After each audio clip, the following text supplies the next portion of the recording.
Ever since I was a boy, I have always loved the woods. Well, had might be the better word, but I'm getting ahead of myself. As a child, I lived in a house right next to a heavily wooded area. Every day, I would go out into the woods with my friends. We covered nearly every inch of those woods. Hiking, camping, climbing trees, you name it. The woods were a playground, and we controlled them. Or so we thought. Thinking back, I remember as we ran around the forest, out of the corner of my eye, I could see something, quickly flitting between the trees next to us, next to me. I put it off as my eyes playing a trick on me. Other times, when I was camping with my friends, and we were sitting around the fire, just out of the firelight I could have sworn I saw a silhouette of something. When I turned away, to get my friend's attention, to look at the thing, it was gone when we looked back, not a sound having been made. My friends laughed at me and joked that I was scared of the dark. I laughed with them, assuring myself that it was a simple trick of the light, or something. Sometimes at night, though, I'd look out the window at the forest. These were the scariest times, because I couldn't rationally explain what it was. But when I looked out the window at the woods, I would see a face among the trees, before it quickly disappeared. Those nights, I couldn't sleep a wink. I still went into the woods fairly often, usually at the behest of my friends. I did my best to forget the strange face, which I managed to do for a while. I was 17, and my friends Hayden, Noah and Mason, and my brother Kieran managed to annoy me into going camping in the woods with them.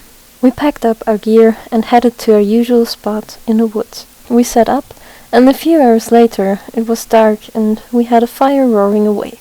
Noah sighed contentedly as he leaned back in his camp chair. "Well, I'd say I did a good job, if I say so myself," he said. I rolled my eyes. Noah was 16 and a resident goofball. Jokes endlessly streamed from his mouth. "Please," I replied. "You sat on your ass the whole time." "I sat in my chair," Noah retorted. I rolled my eyes again. Hayden, our group's token arrogant son of a bitch, and 16 as well, snorted in laughter. "You didn't even do that," Hayden said. "Kieran set it up while you were off looking for squirrels in the trees." "I heard from a reliable source that an albino squirrel lives in the woods," Noah stated matter-of-factly. "Curtis is not a reliable source," Mason cut in, using air quotes as he said reliable source.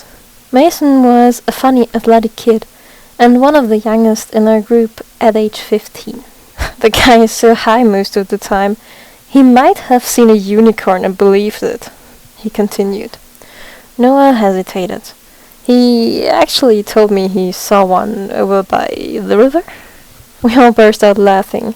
Kieran, the youngest at 14 years old, gave Noah a sarcastic thumbs up as Noah glared at us. "You're such a dumbass," my brother told him. Noah grumbled under his breath as he crossed his arms. "Let's just roast some marshmallows, okay?" Noah said in a huff, tempting to change the subject. All right, I replied, still grinning. I reached back behind my chair and groped around for the bag of marshmallows. The others were reaching for their roasting sticks as my fingers brushed not against the plastic bag that held the fluffy orbs, but against something smooth and warm, almost like skin. I yanked my hand away in fear and shock. I heard whatever I had just touched skittering off in the trees. I looked at the dark forest around us, but I couldn't see anything. My friends stared at me in confusion. "Dude," Mason said after a few tense moments of silence. "Are you alright?" "Yeah, I'm fine," I said uncertainly. My hand just brushed an animal saw. "Don't be such a baby, Cameron," Hayden said with a mocking grin. I glared at him as he continued. "Pass me the mallows." "Fuck you," I said, reaching back and tossing him the bag of marshmallows. Nothing was there this time. The mood quickly eased back to our usual laughter and good cheer. But I couldn't shake the uneasy feeling the forest was giving me. The feeling that we weren't alone. I woke up the next morning to panicked shouts and arguing. Rubbing the sleep from my eyes, I left my tent to see Mason, Kieran and Noah yelling at each other. "What the hell's going on?" I asked, annoyed. Noah looked at me, a confused and frightened expression on his face. "Hayden's gone," he told me, a fearful edge in his voice. "What?" I asked in bewilderment. "Hayden's gone," Noah repeated. "Vanished, poofed, disappeared." "He could have gone home," I said, trying to bring some rationality to the situation. "With all the stuff still here," Mason said, pointing to Hayden's chair and day bag. I blinked in confusion as I stared at the camping gear. "You were tenting with him," I said, returning my attention to Noah. "He went to bed when we all did.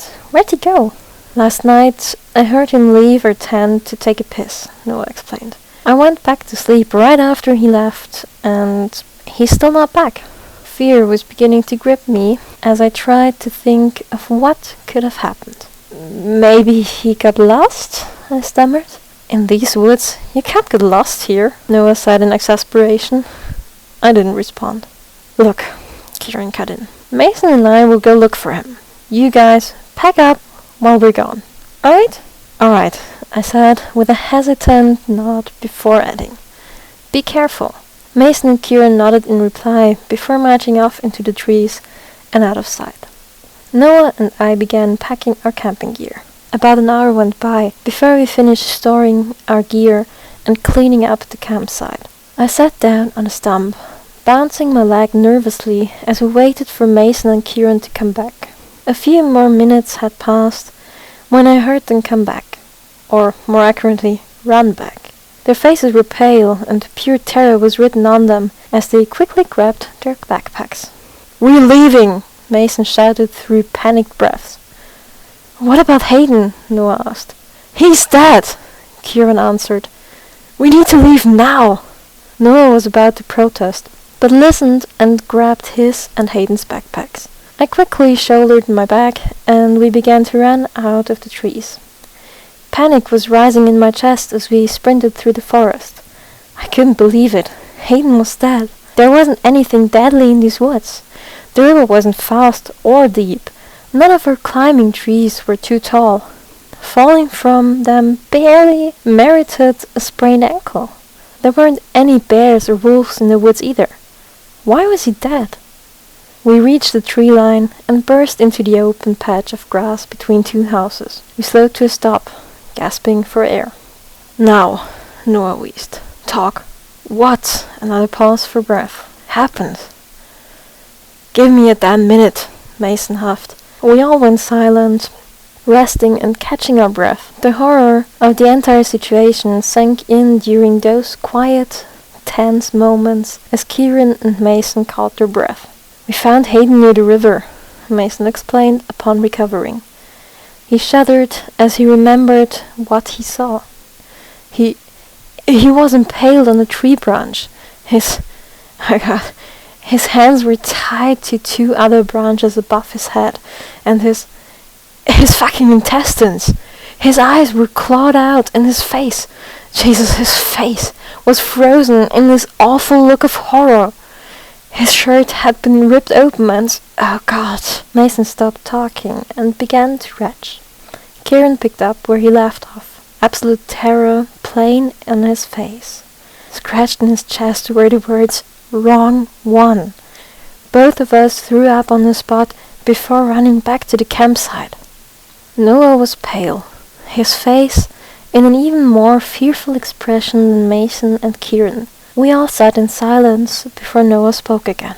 Fuck, he said. "What do we do?" We need to call the police," I said, trying my best to hold back my panic. "What about the woods?" Kieran asked. "Man, fuck the woods," Mason shouted. "I'm never going back in there." We all nodded in agreement. "We need to get out of here," I said, standing up straight. "You don't need to tell me twice," Noah agreed.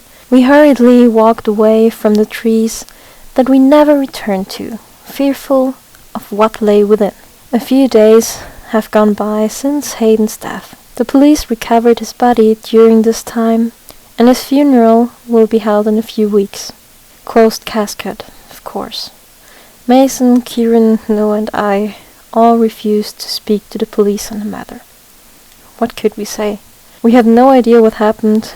We were originally suspects for his murder until his autopsy. There is no evidence that anyone had killed him. No DNA was present on Hayden's corpse, other than his own. But I knew what killed him. It was whatever creature that had been stalking us. The face in the forest. And I know what wrong one means now. Every day the creature grows closer. I can tell what it looks like now. Hairless, grey, mottled skin, long, gangly limbs that end in hands and feet with razor-sharp nails, and a long, thin head with sunken black eyes that never blink. I lock my windows and doors every night, and sometimes I can hear it scratching at the glass of my window pane. It wants in. It wants me. And when it grows impatient enough, nothing will stop it. Nothing will stop the face amongst the trees from taking me.